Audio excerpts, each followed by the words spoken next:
je suis ravie de vous retrouver pour la suite de l'album Naissance. Alors, je vous montre un petit peu, ça c'est le livret central que je vous avais montré la dernière fois. Donc j'ai mis un ruban pour le fermer. J'ai fait donc une petite carte à l'aquarelle un peu plus petite que le format du livret.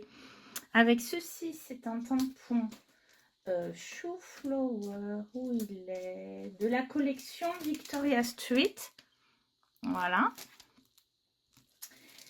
Et puis, la belle cigogne de la planche L'Annonce, à laquelle je suis venue dessiner le sac avec le bébé. Alors, j'ai hésité à faire les petits pieds et la tête, mais je me suis dit que je risquais de me rater. Mis en couleur exactement comme je l'ai fait pour l'intérieur du livret, à l'exception de la cigogne, où là, donc, j'ai utilisé la Distress. Alors, attendez que je vous sorte ça. La Hickory Smoke dans un premier temps, puis je suis venue accentuer avec la Black Soot pendant que c'était encore humide, et bien sûr toujours encore des détails avec les crayons aquarellables Albrecht Dürer pour ma part, mais voilà, vous utilisez ce que vous avez. Et puis ce petit texte qui lui vient aussi de la planche avec la cigogne.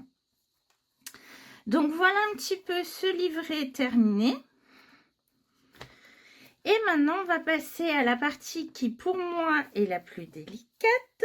C'est le montage de l'album. Donc la partie bois. Puisque mon album va se construire. Donc il va s'ouvrir comme ceci avec les côtés ici. Voilà. Et le livret va venir se placer ici, et à l'intérieur ici il y aura d'autres petits livrets ou des éléments de déco. Donc dans un premier temps, ce que je vais faire, c'est que je vais préparer la structure de fond, et pour ça je vais utiliser cette toile de reliure Lilliput Colle. Alors je sais pas si j'ai le nom, qui s'appelle Mentalo. Voilà, tout simplement. Et je pense que je vais la placer à l'extérieur, en venant vraiment... parce que si vous voulez, je veux que l'album soit quand même assez costaud, car il risque d'être pas mal manipulé, notamment par les enfants. Et donc voilà. Mais néanmoins, je ne peux pas venir recouvrir les petits panneaux comme ça. Alors, je pourrais en revenant évider, mais ça va être les petits personnages. Quoique, c'est peut-être une idée, mais bon. De toute façon, je pense que là, il me manquerait de la longueur. Donc, j'ai regardé des vidéos de Lily, et elle utilisait un papier, comment dire, un papier de collection qu'elle venait placer comme ceci. Sauf que ben, moi, pour mes petits panneaux, je veux qu'on voie mon papier à travers. Donc, j'ai décidé de prendre justement le papier arc-en-ciel multicolore pour que celui-ci apparaisse comme ceci sous la petite armoire. Voilà, donc on va essayer de faire ça, de faire la structure. Croisez les doigts avec moi parce que ben, c'est une première. Et puis, ben, entre ce qu'on a en tête et ce qu'on arrive à faire, ce sont souvent deux choses différentes. Alors en fait, j'ai rencontré un premier problème sur cette partie. J'ai donc bien mesuré avec ma règle la longueur de toile de reliure dont j'avais besoin, et je l'ai coupée au massicot. Et en fait, ce que je soupçonne depuis un moment, c'est que c'est pas moi qui vise mal, c'est le massicot qui n'a pas du tout la même longueur que les règles. Il manque des fois jusqu'à 2 mm. Et donc effectivement, vous voyez que là, j'ai bien collé, recollé ma toile de reliure. Donc du coup, il a fallu que je rajoute de la colle parce que je ne comprenais pas. Et effectivement, il me manque quelques millimètres. Donc je vais venir placer des bandes parce qu'il me reste de la chute de toile de reliure en haut et en bas, histoire de cacher un peu ce problème. Mais bon, alors c'est un massicot pas très cher qui vient de Cultura, mais là, il faut vraiment que je change de massicot parce que... ben, J'avais pris qu'une seule feuille de toile de reliure, j'aurais dû en prendre une autre pour les éventuelles bêtises. Et voilà. Et puis, donc ensuite, il faut que je vienne placer, donc raccrocher mes petits panneaux de mon armoire. Et là, je vais utiliser donc un papier pour le faire. Et c'est là qu'en fait, je vais rencontrer d'autres problèmes. Donc, j'ai vraiment besoin de prendre des cours sur le montage d'album. Bien, j'avais prévu de vous filmer le processus, mais quand j'ai vu que ça commençait à être une catastrophe, un massacre, je me suis dit que c'était pas la peine. Donc vous voyez que j'ai pas mon papier arc-en-ciel. C'est le canage beige finalement. En fait, ça n'allait pas du tout. Alors, j'ai utilisé le T, cette règle T, pour faire le même écart. Donc, j'avais fait un écart ici entre le fond et les côtés. Je voulais faire pareil, sauf qu'en fait, ça faisait beaucoup trop de marge et de souplesse. Et du coup, à moins de venir entièrement recouvrir ma fenêtre, ça ne tenait pas. Ça ne tenait pas, enfin c'était une catastrophe. En plus j'ai voulu utiliser que de la colle pour repositionner, mauvaise idée. Effectivement Lydie utilise du double face et de la colle. Donc j'ai décollé mon papier, alors malheureusement je l'ai un peu massacré. Je suis venue mettre celui-ci. Donc ce que j'ai fait c'est que j'ai d'abord collé ici, alors les grands côtés de ma fenêtre au double face et la colle au niveau du personnage et des barreaux centraux. Une fois venu placer, j'ai mis du double face sur la tranche et je suis venue les coller, donc vous voyez vraiment contre. Et ensuite, par contre, j'ai bien gardé le T puisque le but, c'est quand même que ça s'ouvre entièrement pour pouvoir permettre à mon livret d'être ouvert et éventuellement entièrement déplié.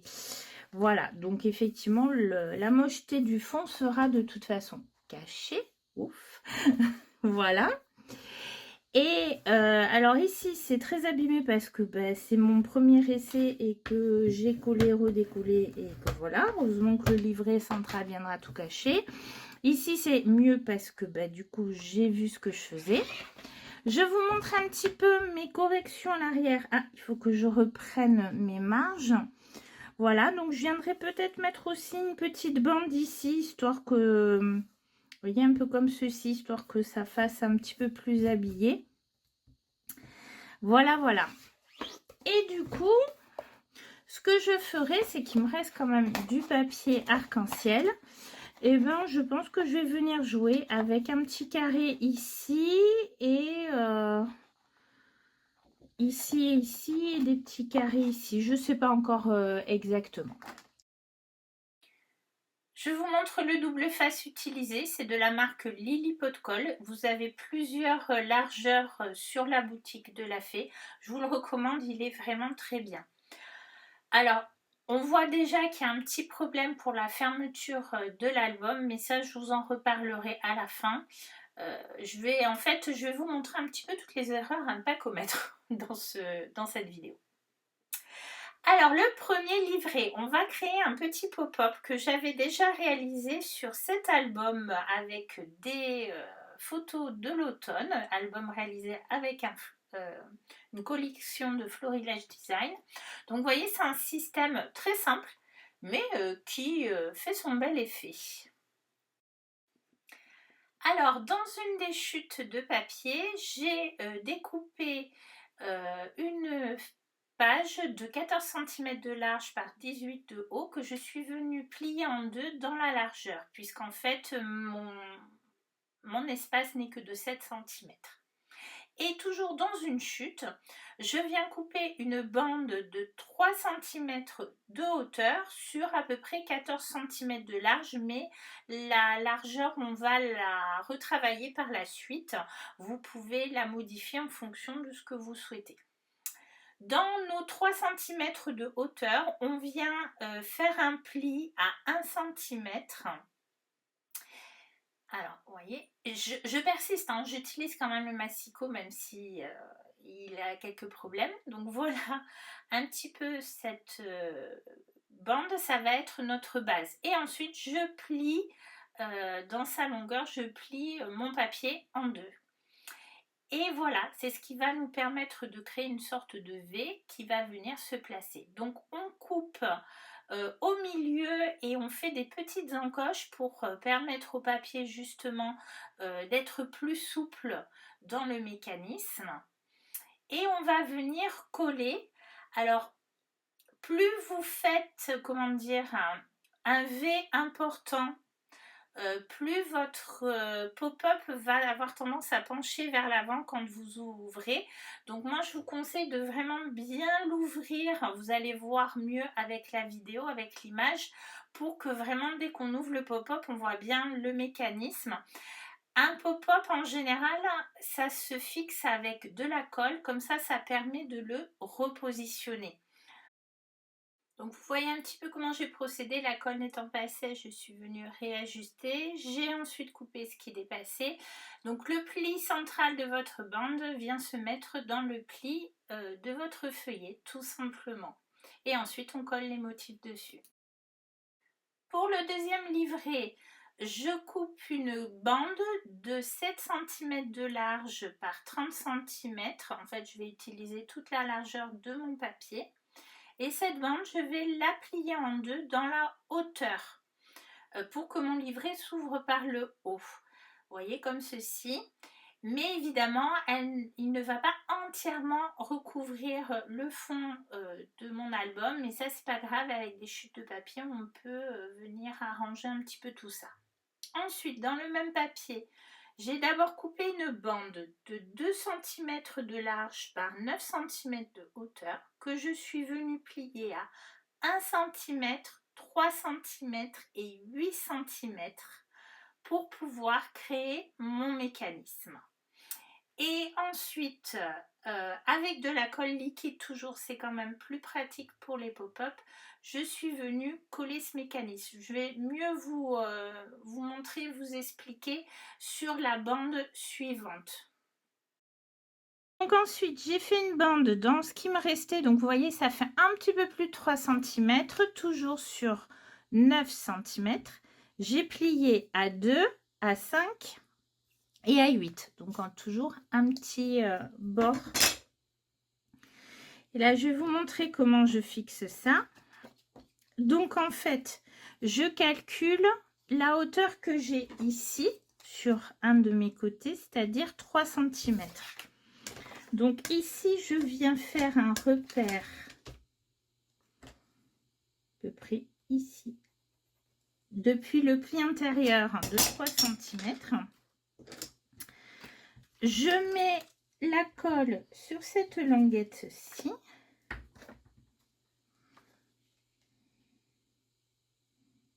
Ou je pourrais mettre sur celle de 1 cm, mais bon. Non, c'est parce que je veux que ce soit plus profond. Et je viens placer au niveau de mon repère. Puis, je mets de la colle ici.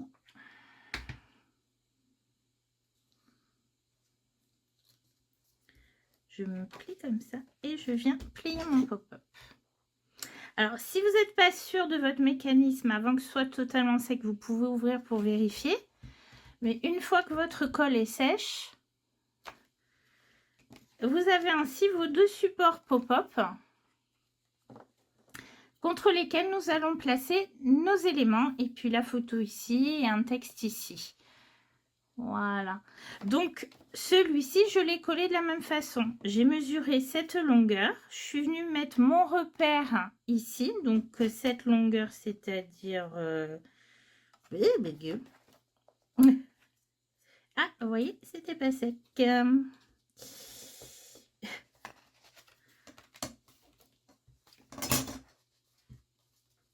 C'est l'inconvénient. Cette colle, c'est pas la turbo, donc elle met plus de temps à sécher.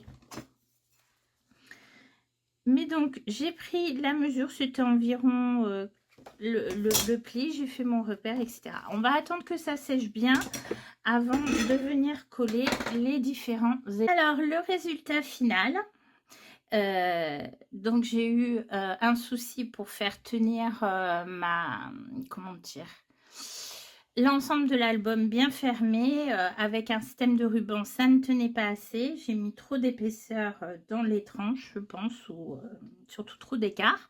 Je voulais faire cet effet d'armoire avec, mais j'ai pas trouvé un truc qui ressemblerait à des gonds aussi. Bref, donc j'ai fait ce système aimanté, voilà, qui cache un peu la couverture, mais bon, ils ne seront pas obligés forcément de, comment dire, de le mettre s'ils veulent pas. Et voilà ce que ça donne, donc un petit peu comme si on avait l'intérieur de l'armoire avec les petits éléments, alors soit collés sur le fond, soit mis en 3D. Ensuite, on ouvre l'album. On a donc les deux livrets pop-up. Alors, je vais essayer de vous montrer, voilà, celui-ci. Donc moi j'ai utilisé les éléments à découper des étiquettes, mais ils sont un petit peu larges. Vous pouvez prendre les tampons. D'ailleurs ici j'ai pris les tampons parce que c'était trop grand. Voilà. Ou alors calculez vos tranches. L'autre élément pop-up. Alors bien sûr on peut faire d'autres livrets à l'intérieur pour mettre plus de photos. Il faut juste peut-être prévoir un peu plus large avec une épaisseur, une tranche un petit peu plus épaisse. Et donc le livret intérieur, qui est quand même le plus important, donc qui peut se déplier comme ça, ou bien comme ceci. Alors, je vous avais dit la dernière fois que je risquais fort de retravailler ici. Donc oui, j'ai rajouté quelques tampons de fond de texte, et je voulais mettre notamment cette définition qui vient, voilà, de la planche L'Annonce. Bébé, rayon de soleil permanent, arc-en-ciel de bonheur, fournisseur officiel d'amour. Et je l'ai d'abord mis là. Et en fait, je trouvais finalement que ça ressortait pas. Et puis ça m'a agacée. Du coup, j'ai rajouté la petite famille de pingouins montée sur mousse 3D. Et on voit un petit peu le tampon, mais c'est comme si c'était un tampon de fond. Et je l'ai retamponné ici. Et je trouve que du coup, ça habille un peu plus cette page. Et ça la met un peu plus dans le ton des autres. Donc ensuite, je n'ai pas retouché le reste.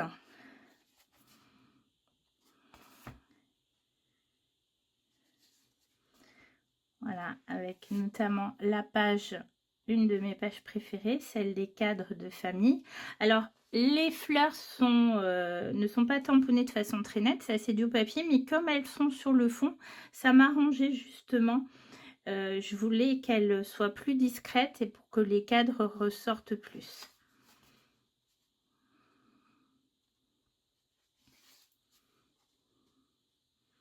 Voilà, et donc s'ils le souhaitent, ils peuvent regarder l'album en le dépliant complètement. Et voilà, donc il manque toujours la photo.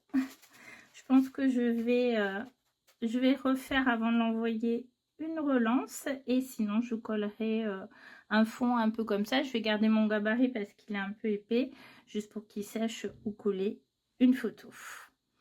Voilà, voilà cet album. Alors, qu'est-ce que je peux vous donner comme conseil? Eh bien, de ne pas faire comme moi. Donc, comme je disais lors de la première vidéo, moi, je préfère toujours faire d'abord l'intérieur et ensuite le tour, mais c'est la couverture. Mais c'est vrai qu'en fait, en général, c'est moi qui fabrique ma couverture, mon ensemble. Donc, je l'adapte aux dimensions de l'intérieur, ce que je n'ai pas fait pour ici. Pas l'habitude, et puis ça fait longtemps que j'ai pas fait d'album comme ça par des albums classeurs. Et en fait, il vaut mieux donc monter d'abord votre structure en bois en suivant bien des instructions données par Lydie sur la chaîne YouTube, parce que moi j'ai voulu faire comme ça, mais finalement c'était pas l'idéal.